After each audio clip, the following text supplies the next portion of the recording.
because you're actually fighting for all of our kids. And it's only Muslims that are going to stand up like this. Yeah? I'll tell you a story. So, did you see the Muslims protesting in Birmingham outside the schools? No. So basically, they're teaching in the schools that boys can be girls and girls can be boys and all this mad stuff here. And the Muslim parents have, one of the kids has come home and said to his dad, "I can be a girl." And he's like, "No, you can't." Yeah. And then he's gone up to school and he started protesting. So I looked at the person in charge of this ideology within the teaching education system within Birmingham. And I went back through their previous comments. And their previous comments 5 years prior was, "We must smash heteronormativity." Yeah, that's men. So this was, what, 5 years before? This all blew up, say, 3 years ago. Yeah? Okay.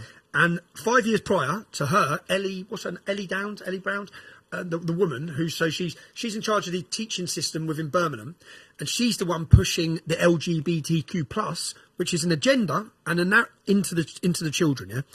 And they're saying it's about inclusion and diversity and all this. No, it's not. Yeah, your words, right?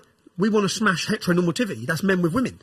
You want to smash men being with women. Yeah, you want to confuse a whole generation of kids. So when I saw the Muslim men protesting this, I actually searched out one of their houses and I went up to his house in Birmingham, real dense Muslim populated area, and I took this old Christian boy who's about 70. I thought, I don't want him, I'm just coming in peace. I knocked on his door. He's opened the door and he's like, "Tommy Robinson, yeah? What the fuck are you doing here?" I said, "Bro, I agree with everything you're saying. I'm watching what's going on." Because the papers labelled these parents as a Muslim. They were put down as all bullshit. Yeah?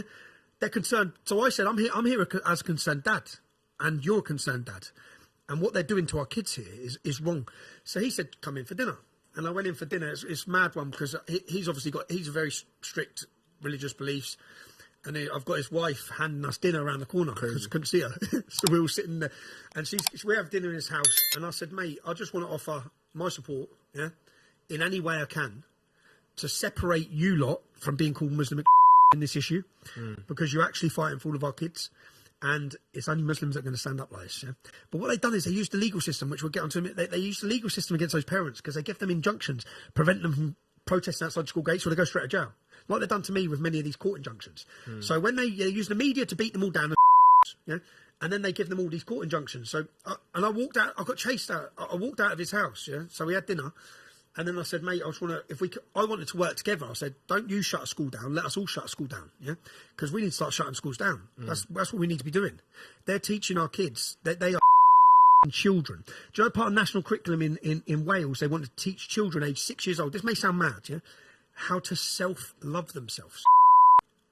That's a man, an adult, male or woman wants to have a conversation with a 6-year-old kid over this. And now there's some women been fighting in Wales for parents' rights because they want to stop your ability to pull your child out of sex education and these different things they want to teach them. But this is all their agenda, which is all part of the same agenda to weaken the family, as the kids. And I agree with the Muslims, and as you said, it's the Muslims that will stand up on this, and it was the Muslims who stood up in Birmingham. The stand-up people, with what they believe in, they will stand on it. To be fair, so yeah, and I respect that. I respect that side of it, and that's what happened in Birmingham. But then they managed to marginalise them, and they managed to put them and all the papers beat them down. The media told. So from your standpoint, extremists all, and they were Muslim. Yeah, extremists. So you believe that there can be Muslim extremists? Of course I do. Yeah.